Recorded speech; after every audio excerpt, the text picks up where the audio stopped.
Sinabi niya, naganap na. Niyuko niya ang kanyang ulo at nalagot ang kanyang hininga. So ibig sabihin dito, yung naganap na, it is finished. No? Sa Tagalog, naganap na or natapos na. Tinapos na po ni Jesus, no? Sabi niya, it is finished. Hindi po yung I am finished. Hindi po niya sinabi na I am finished, kundi bagkos it is finished. So what is finished? No, kung kanina nag-English yung anak ko, marunong naman ako mag-English kahit naman.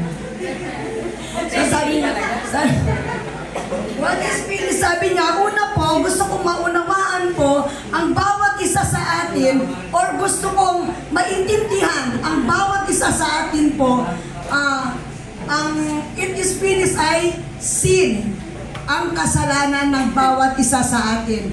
So sabi po dito sa Romans chapter 6 verse 23,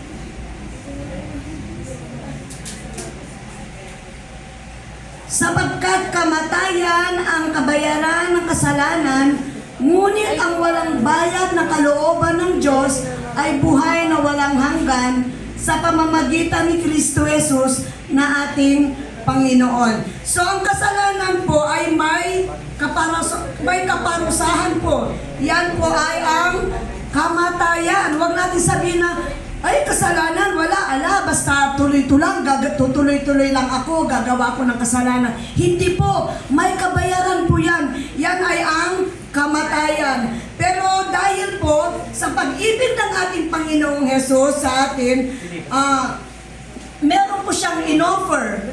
Meron po siyang in-offer na regalo or gift para sa atin. Yan po ay ang buhay na walang hanggan. So, winasak po ni Jesus ang ating kasalanan dahil sa pamamagitan yung salitang it is finished. Tinapos na po niya. Winasak na po niya ang ating mga kasalanan. Tinapos na po ni Jesus.